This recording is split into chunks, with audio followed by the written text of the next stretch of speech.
I get it, you two are serious, so let's go for a divorce, shall we? Are you okay with that?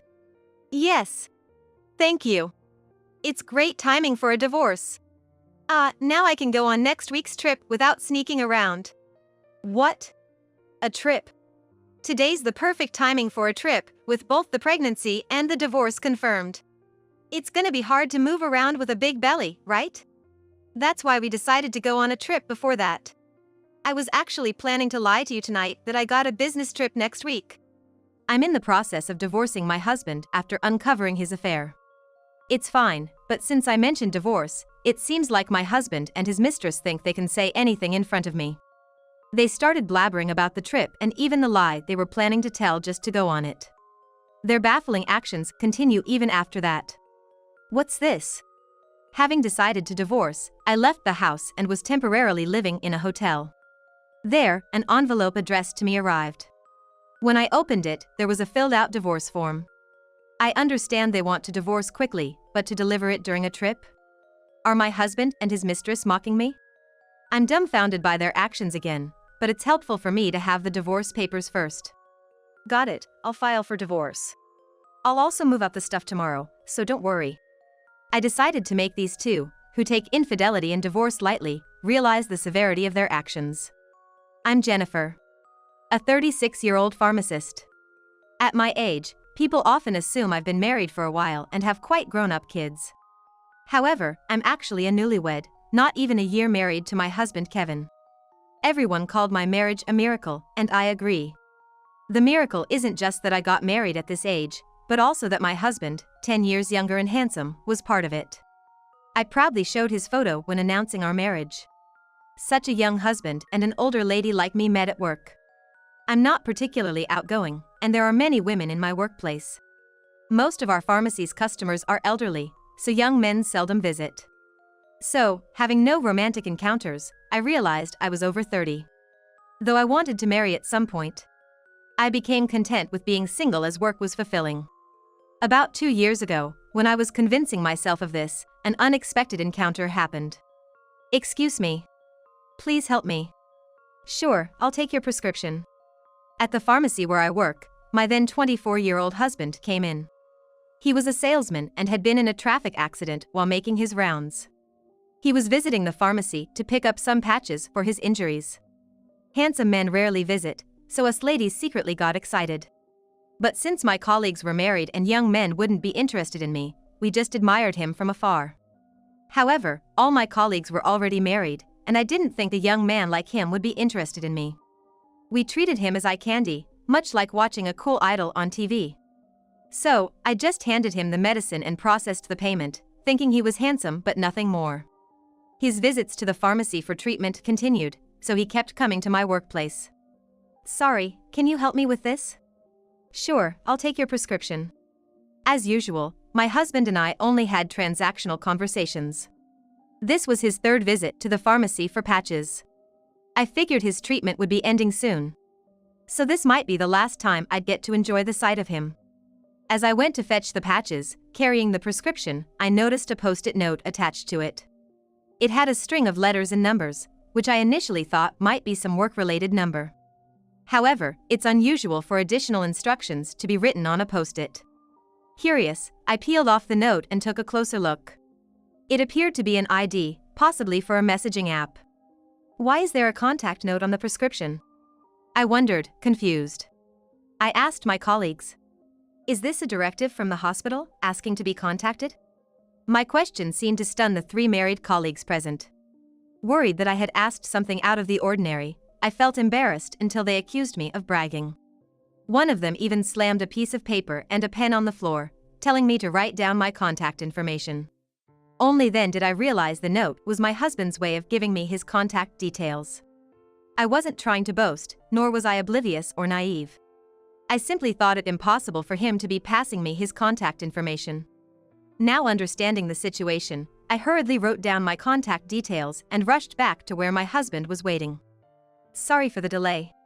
Here's your medication for this time. Thank you.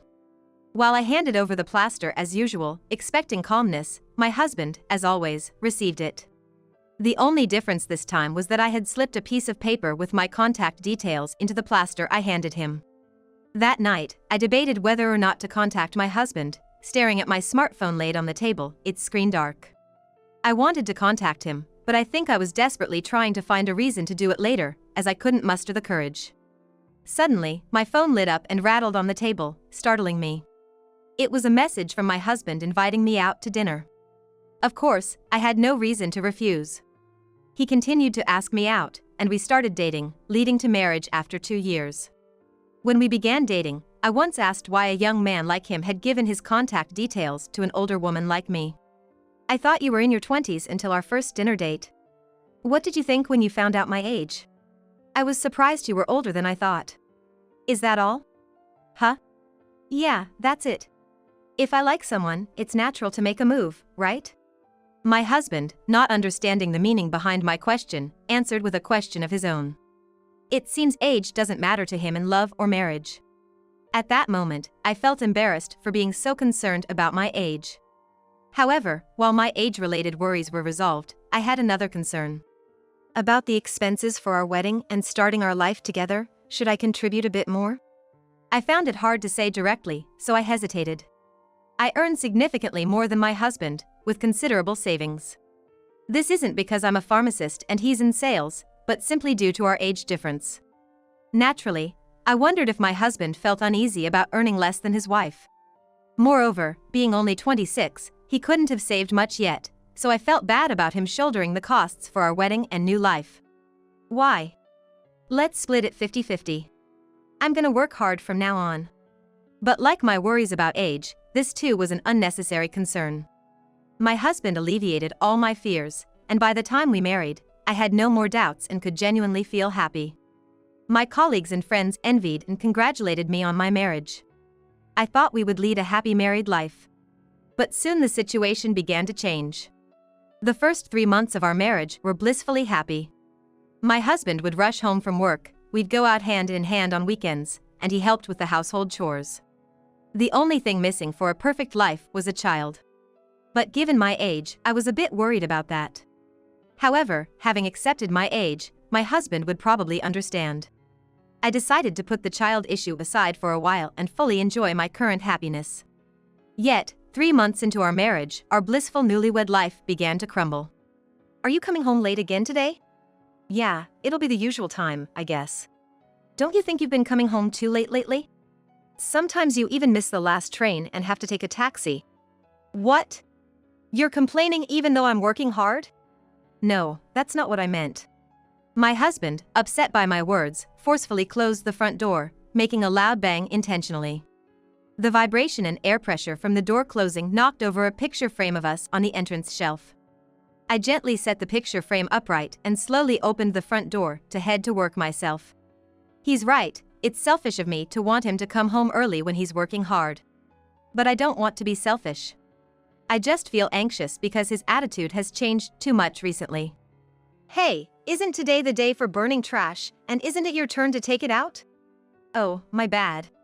I'll make sure to do it next time. You said that last time and still forgot, right? It's not a big deal to leave the trash in the house for 2 or 3 days, is it? Of course, it's not okay. Leaving burning trash for 3 days is unthinkable. Stop nagging. If you have a problem, why don't you do it all yourself?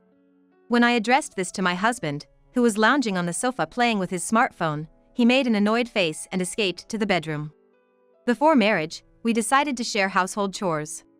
I know he's not good at housework. But he said even if it's tough, we need to cooperate if we get married, and he set various rules himself. Those rules collapsed 3 months after marriage, and little by little, my role increased. It looks like today, I'll be taking out the trash all by myself. I was originally planning to mainly do the housework, so that's not much of a problem. The problem is that my husband has changed. He used to be so kind before we got married, so why did he change so suddenly? I didn't want to think about the words that were about to pop into my head, so I desperately tried to shake them off. 3 months later. My husband changed more and more, and the situation escalated to more than just needing attention. Kevin, did you use our money again without asking? I just withdrew my share of the salary. I think we need to save for the future, So spending $2,000 or $4,000 a month is questionable. You earn a high salary, and we don't even have kids, so we could live without my salary, couldn't we? He again lay on the sofa, fiddling with his smartphone. He no longer looks at me when talking at home. It seems like his smartphone has become his wife now. It's not me who's always with him, but his smartphone. Stop looking at your phone all the time and look at me when you're talking. Stop nagging me. Don't talk like my mother. My husband, without taking his eyes off his smartphone screen, walked past me and went into the bedroom. I'm at my wit's end with my husband, who has even stopped contributing financially to the household. Naturally, he continues to come home late every day, and on weekends, he goes out alone, no longer spending time with me. Could it be that he's bothered by the fact that I earn a higher salary? And is he frustrated because we're struggling to have children? I reflect on whether I should have been more considerate towards my husband instead of taking his words for granted. But this reflection soon proved to be unnecessary. A few days later, I was at a cafe, invited by a friend. It was a beautiful day with a clear view into the distance. As I gazed out the window, I witnessed my husband walking into an obstetrics and gynecology clinic, hand in hand with an unfamiliar young woman, who looked to be in her early 20s. I gripped my coffee cup so tightly, shocked by the scene, that I thought it might break. This wasn't a coincidence. The friend who invited me to the cafe was a nurse at that clinic. She knew my husband's face and name, as I had shown her his picture. She contacted me because she saw my husband entering the clinic with an unknown woman. Of course, she couldn't disclose patient information, even to family. So, she called me to a cafe with a view of the clinic, suggesting I casually look out the window. I had a hunch about what she meant, so I kept my eyes on the view outside. It was just a coincidence that my husband and the woman happened to arrive there. I wanted to confront them at the clinic, but causing a scene there would be inappropriate. There was also a chance that my husband was simply accompanying a female acquaintance for some reason. So, I decided to wait outside the clinic for them to emerge. After my friend left, I waited alone for about an hour in front of the clinic. Was my husband really having an affair? Could his affair partner be pregnant?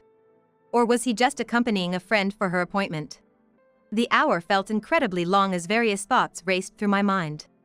When my husband and the woman finally appeared, I hurriedly confronted them.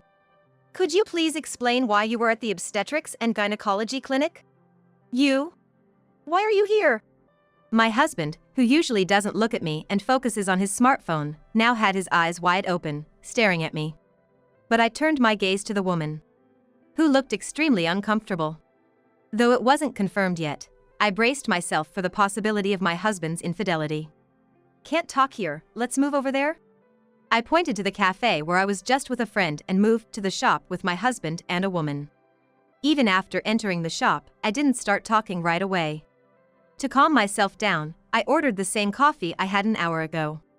I remained silent until the coffee arrived, so my husband and the woman couldn't talk either, both looking anxious. They must have felt intimidated by my silence. When the coffee arrived at the table, I took a sip and finally opened my mouth. What's the relationship between you two? Since my husband always seemed annoyed by my conversations, I decided to jump right into the main issue. At 26 and young, my husband could find relationships anywhere, so I wasn't interested in how or where they started their affair. I could tell when they began their relationship from the changes in my husband's behavior. I only needed to hear the outcome. Well, my husband stammered at my question, obviously flustered. At this point, it seemed clear. The woman sitting next to my husband was his mistress, and the person on the other side of the smartphone he was always on was her. His late returns, not going out together on weekends, and not contributing money to the house were all because of this affair. In my mind, the affair and my husband's changes linked one after another. So you've been to the gynecologist, are you pregnant by any chance? Well, My husband fidgeted, unable to answer. Frustrated with no answers from him, my irritation grew, and I drank my coffee faster. Just as I was about to give up and demand a full confession, not my husband but his mistress spoke up. You've been caught, no running away now, we have to clear things up. But, still. Nice to meet you. I'm Katie. Kevin and I are dating. The last test wasn't conclusive, but today they told me I'm 6 weeks pregnant. Stunned by the mistress suddenly revealing the truth, my hand stopped midway as I was about to drink my coffee. Her eyes were serious. She probably saw me as a wall to overcome or a final boss to defeat for her relationship with my husband. Her seriousness was clear, but to me, it just seemed like a brazen admission. Also, hearing her words, my husband seemed to gain misguided courage and started to open up as well. "We're serious about this. I feel really bad for you, but can you divorce us for our sake?" "Kevin, thanks for being clear. But you know, it's going to be tough, right? Divorce, childbirth, starting a new life, there's a lot to deal with. I'll be fine as long as I'm with Kevin." With my husband acting like the tragic heroine, I almost feel like I'm the final boss for them. I know he's head over heels when he falls in love. But in marriage, if you find someone new, there's a proper way to handle it. I glanced out the window at the obstetrics clinic inside. It seems age does matter in marriage. This isn't to say age gap marriages are bad. It's just that marrying someone with the emotional maturity of a child requires caution. With the affair and her pregnancy out in the open, I'd rather be the one asking for a divorce. But their attitude, like they've done nothing wrong, is infuriating.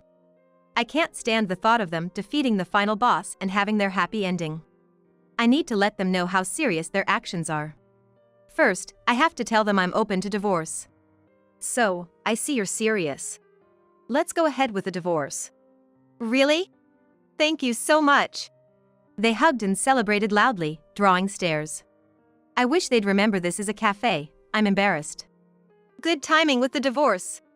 Yeah, now we can go on our trip next week without sneaking around." "Trip? What trip?" "It's a perfect time with the pregnancy and divorce confirmed.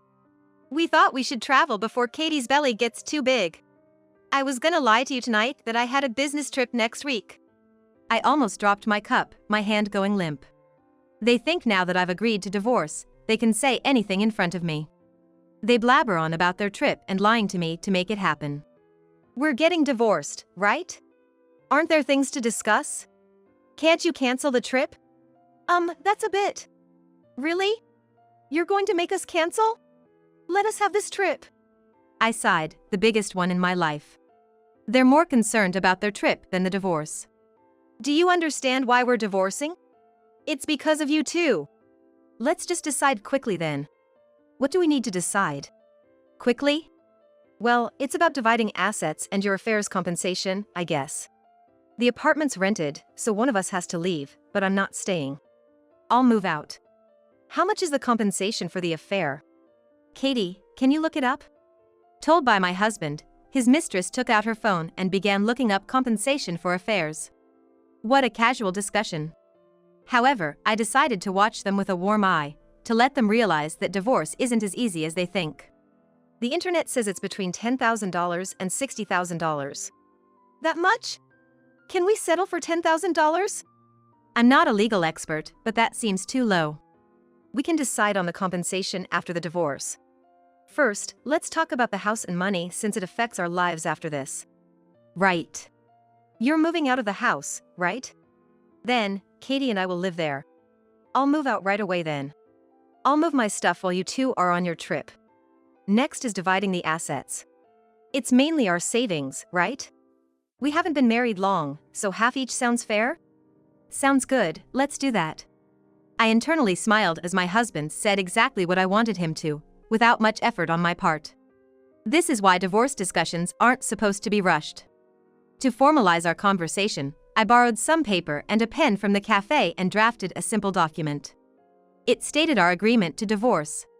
The reason being my husband's affair. And our decision to split our assets. Unaware, my husband signed my handwritten document. Such a document does have legal weight, so I carefully took it from him without folding it. "I'll pack my things and head out first. Take care. Thank you for agreeing to the divorce." I smiled at my husband and his mistress before leaving the cafe.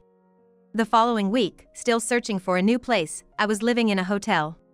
Today, my husband and his mistress were off on their trip, and I planned to clear out the old house with movers tomorrow. Checking my schedule in the hotel, I received a notification about a mail delivery. It was an envelope. "What's this?" Inside was a filled-out divorce form. I understood their eagerness, but sending this during their trip? I sighed but realized it's better for me to have it first. Got it, I'll take care of the divorce and moving out tomorrow, don't worry. I imagined telling this to my husband's face. When they returned, they'd surely be shocked and call me right away. 2 nights later, relaxing in my hotel, my ex-husband called. What the hell? Everything's gone from the house. Not everything. I left your clothes and games on the floor. I chuckled, imagining his panicked face. In the background, I could hear his mistress's frantic voice. They were probably checking the house. No wonder they were panicking. I stored my belongings from the previous house in a storage unit and sold everything that didn't obviously belong to my husband. Anything that didn't sell, I disposed of. This included furniture, appliances, and even essential items like shower heads and cooking utensils. The house was now as empty as a vacant property waiting for new occupants. Why'd you do this? You better compensate for this. Why should I? I just followed our agreement. We split the assets half after the divorce. You sent the divorce papers, so it's finalized. I just divided the property fairly. What do you mean? The furniture and appliances were shared property. We agreed to split them without specific allocation, so I sold everything and converted it to cash. Isn't your money on the living room floor, under your clothes? I could hear hurried footsteps over the phone. As my ex-husband rushed to the living room. Then a thud as he knelt down, followed by a faint murmur. Wait, $600 and some change? That's all from selling everything in the house? Yes, that's right. Remember, we brought some appliances from our individual homes when we started living together? So, most items didn't fetch a high price. Some even cost money to dispose of. Most of the smaller items were unsellable and had to be thrown away. The sound of coins dropping indicated his shock. Even I felt that the total $1,200 was a bit low. But that's expected when using a recycling shop without much thought. Using online auctions or specialized secondhand shops for furniture and appliances might have fetched a higher price. But my goal wasn't to sell high. I wanted to strip my ex-husband of everything necessary for his life and give him as little money as possible. So, I used a recycling shop without much thought. How am I supposed to live in a place like this, empty as if no one's ever moved in? That's not my concern. We agreed to split the assets after divorce. The document you signed says so. Any complaints? He fell silent, unable to retort. Regretting the hasty divorce discussion was pointless now. And the discussion wasn't even finished yet. Save your regrets for after everything is settled. You might have forgotten with the trip and the house, but we haven't settled on the compensation for the divorce. That's right, we haven't decided on the compensation yet. Please, make it low. I spent a lot on the wedding and starting our life together. I'm almost broke. I even used my money for the trip, now I've got about $6,000 left. I get you want to impress her, but overspending isn't wise. Unfortunately, I'll be asking for $50,000 in compensation for the affair. What? $50,000? Our marriage was short, but we're divorcing due to your affair, and she's pregnant. I think it's fair. If you disagree, shall I consult a lawyer? He fell silent again. Realizing the sudden debt in his now empty house must have been overwhelming. Without furniture or appliances, he can't live properly. However, with no money on hand and being only 26 years old, my ex-husband now faces the challenge of paying a substantial amount in compensation.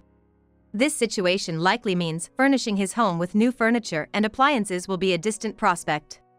But as a divorcee, his lifestyle is no longer my concern. I'll contact you later about the compensation. After explaining to my ex-husband why the house was so clean, I hung up the phone. Although I couldn't see his face directly, this should make him realize the gravity of taking affairs and divorce lightly. Later, he agreed to pay a $50,000 compensation for the affair. I consulted a lawyer, who suggested I could have asked for more.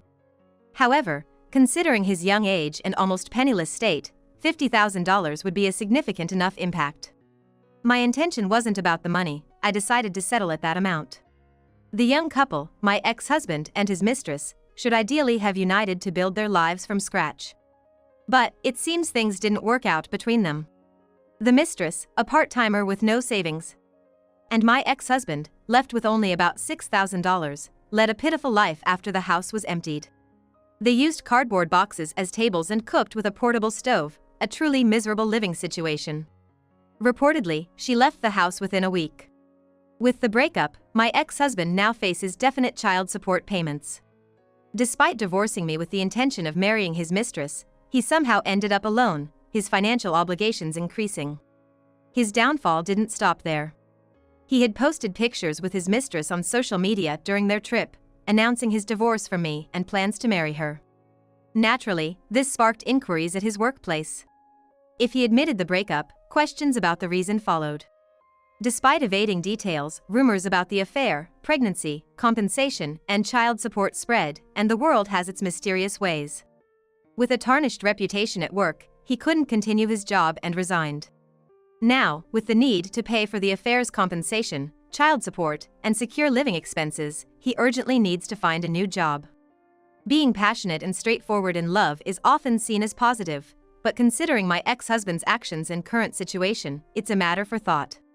I've learned a lot from this experience. Some people are suited for love, while others aren't. I think neither my ex-husband nor I were suited for it.